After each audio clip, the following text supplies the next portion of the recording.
Hello, everyone, and welcome back to Answering Bart Ehrman. And today is a special episode because this is episode number 40. And what we promised you at the beginning was that every 10th episode we'd make a special one. And that's what we've done. And so today we're doing a special one. That is, we're not going to be looking at our normal book, Jesus Interrupted.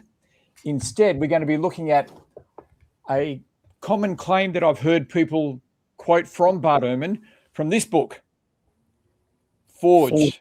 Yeah. Forged.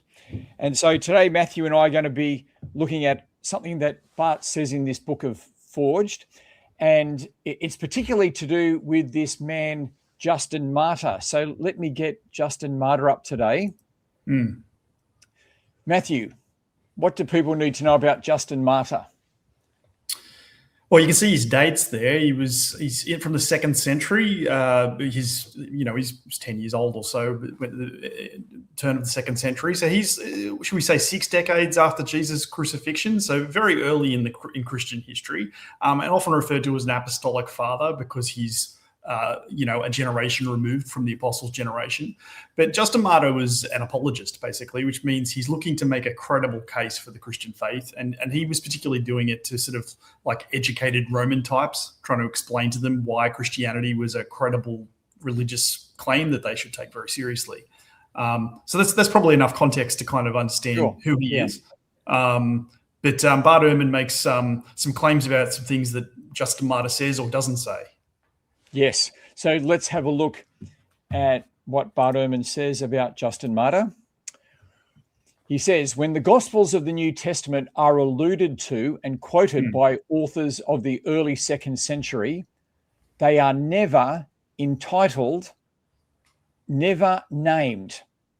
Even Justin Martyr, writing around 150 to 160 CE, quotes verses from the Gospels, but does not indicate what the Gospels are named. For Justin, these books are simply known collectively as the memoirs of the apostles.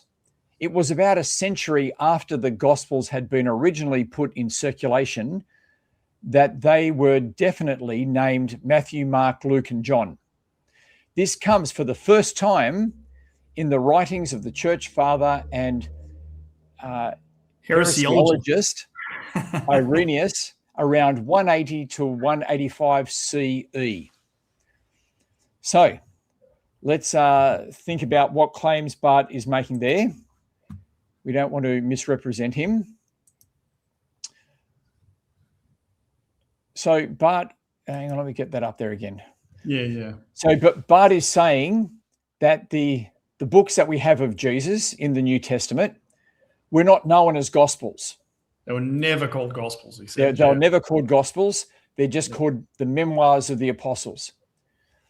He also says that these memoirs are not named, that there's no name attached to them, and that they were given their names at the end of the 2nd century from a man named Irenaeus.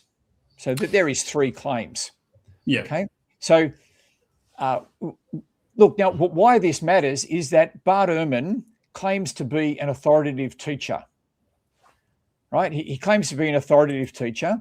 He has books published by Oxford University. So I can understand why people would think, Oxford University published this man, right? And so he's claiming to be a teacher. A lot of people refer to him. Oxford University is there. You can see that. You can see why people just assume what he says must be true. Yeah. Right. But what I want to do now is actually just go and read some of Justin Martyr. And you can do this very easily. It's all very easily available. So let me just get up. Justin Find it online with a simple Google search. You'll find all of the Apostolic Fathers' works in translation pretty easily. Yeah.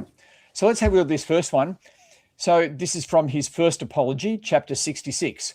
For the apostles in the memoirs composed by them, which are called Gospels.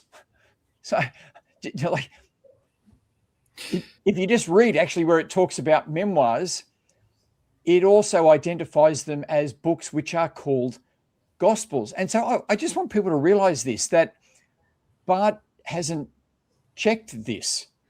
Mm. Right? And you can tell that it's the Gospels that we're talking about, because I'll keep reading, that they have thus been delivered unto us, that was enjoined upon them, that Jesus took bread, and when he had given thanks, said, this do ye in remembrance of me, this is my body. And that after the same manner, having taken the cup and given thanks, he said, this is my blood, and gave it to them alone. So he's clearly talking about what we have in Matthew, Mark, and Luke. Yeah. And he's clearly called them Gospels. Yeah, that's very important, because Ehrman doesn't just claim they're called memoirs. We agree. Justin Martyr does call them memoirs. He calls them more than that as well. But he does say they're never called Gospels. He makes a very strong claim, and it's refuted here. Yeah, and look, I just want to bring up a point here that I've seen this a few times with academics, where they will just pass on something that they've heard from other academics, which they assume is just true, but they don't check it, and so it becomes a major accepted part of scholarship, but no one's checked it.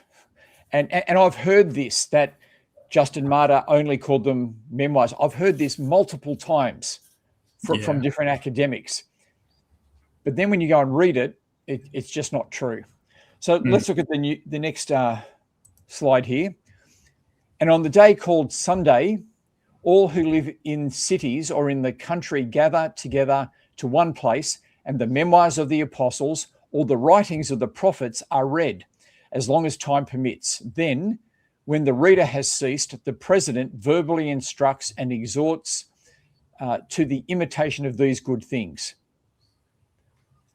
And so the point I just want to bring out here is that the memoirs of the apostles, which are the Gospels, right, he calls them the Gospels, and the prophets, that is what we would see as the Old Testament existing scriptures, are read together.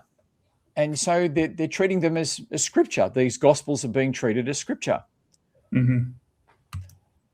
Yeah. And when it is said that he, Jesus, changed the name of one of the apostles to Peter, and when it is written in his memoirs that this so happened. Now, I just want you to notice here that it's talking about Peter's name getting changed, and that this is actually written in his memoir. So this is saying Peter's name was changed in his memoir, in Peter's memoirs. So we've actually got names associated with one of the memoirs. And we actually know which gospel has Peter's name being changed, and that of the brothers. That's in the Gospel of Mark. And so my point simply here is that if you read Justin Martyr, he does actually associate a name with a memoir. That there is a name associated with a particular memoir, and looking at the content of what he says, we can track that to a particular gospel, to Mark, which has always been traditionally known as Peter's Gospel. Yeah. Yeah, and the bigger context here, isn't it, is, and what Ehrman's tapping into is there's sort of a long-standing rumor that early Christianity was all these range of texts that anybody could write a text about Jesus, and they kind of circulated, and they weren't really apostles. But then, the church came along in the 3rd century, the end of the 2nd century, or whatever, and said, these are the right ones and the rest of them are wrong. And it's kind of happened. But what I've just seen in what you just read is these Gospels attached to specific apostles, referring to things that happen in the Gospels we know, being used by one of the foremost apologists of the 2nd century. He knew a long-standing understanding of Christians that these were the authoritative texts about Jesus from his apostles. Yep. So look, I just want to finish up now, making a few observations. Bart Ehrman assured us that the books about Jesus were only known as memoirs, but we've seen from reading Justin that they're known as memoirs, but also Gospels. They're called specifically Gospels. We saw that these memoirs, when Justin wanted to, he could assign a name to one. And so that he had them named. There's names associated with them. And Bart Ehrman's claim that the names didn't come about or weren't associated until Irenaeus at the end of the 2nd century is false. We actually have a mention here of Peter's name being associated with the gospel, and we can tell that that's going to be Mark's gospel from the content of what it says. Yeah. And this is in the 1st century, the first half of the 2nd century. So and he just says casually they're called gospels, as in it's an already existing understanding. Yeah. Yeah. So again, we just want to say to people who trust Bart Ehrman, please check what he says. Please check what he says. And if you're using his arguments, please check them, because he makes these claims, they get used around. And what we find is that time and time again, when we go and check them, they're simply not true. Anyway, look, we'll see you next week. So come back and join us, where we will continue to finish up his last section on Paul and the book of Acts. And we look forward to seeing you then.